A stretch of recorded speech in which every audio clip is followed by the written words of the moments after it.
नमस्कार दोस्तों, स्वागत है आपका हमारे अपने चैनल प्रैग्मेटिक इंडियन में। दोस्तों, हम सबको पता है कि संडे को हिजबुल्लाह ने इजराइल के मिलिट्री बेस के ऊपर स्वॉर्म ऑफ ड्रोन्स की मदद से अटैक किया था, जिसमें 4 इजरायली सोल्जर्स मारे गए और करीब 60 घायल हुए।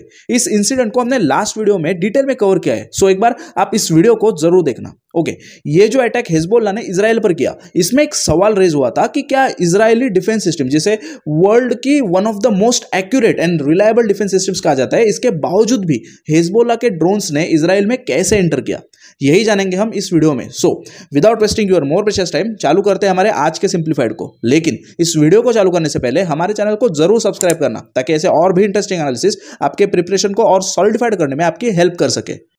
जैसा कि हमने अभी डिस्कस किया कि हिजबुल्लाह ने इजराइल के ऊपर ड्रोन अटैक लॉन्च किया, जिसमें 4 इजरायली सोल्जर्स मारे गए।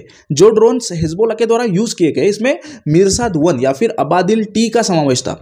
मिरसाद 1 को हिजबुल्लाह ने करीब 2 डिकेड्स पहले डिप्लॉय किया था, और ऐसा कहा जाता है कि ये ड्रोन्स हिजबुल्लाह के सुसाइड ड्रोन्स है।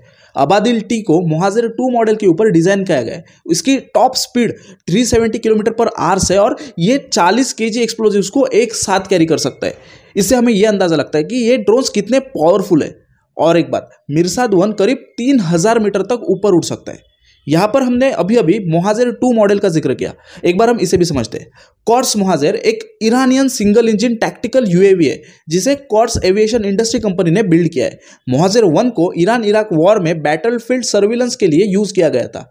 मुहाजिर 1 के सक्सेस को देखते हुए ईरान ने 1996 में मुहाजिर 2 को डेवलप किया, जिसके रेंज और एंड्योरेंस मुहाजिर 1 के कंपैरिजन में बहुत ही ज्यादा है। अब होता यह है कि बिन्यामिना अटैक में जो 2 ड्रोन्स यूज किए गए, इसमें पहला ड्रोन हैफा के नॉर्थ में शॉट किया गया।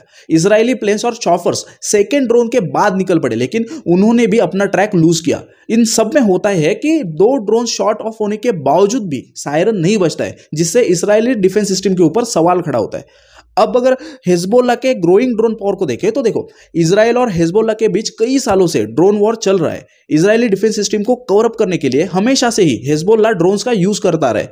जो आयरन डोम और डेविड स्लिंग्स है, ये सिस्टम्स एनिमी रॉकेट और मिसाइल आर्सेनल के अगेंस्ट गार्ड करने में सक्षम है, लेकिन ड्रोन थ्रेट के ऊपर डिफेंसिव कैपेबिलिटीज को बिल्ड करने के लिए ज्यादा एफर्ट्स नहीं लिए गए हैं। और एक बात, संडे का जो अटैक था, वो पहली बार ऐसा नहीं हुआ है कि मिरसाद 1 ने इजरायली सिक्योरिटी को ब्रीच किया है। इसी साल हिजबुल्लाह के ड्रोन्स इजरायली लैंड पर कई मिनट्स तक उड़े थे बिफोर रिटर्निंग टू लेबनान, और इन ड्रोन्स को भी डिटेक्ट नहीं किया गया था। अब हम ये समझते हैं कि कैसे हिजबुल्लाह के ड्रोन्स ने इजराइल में एंट्री की।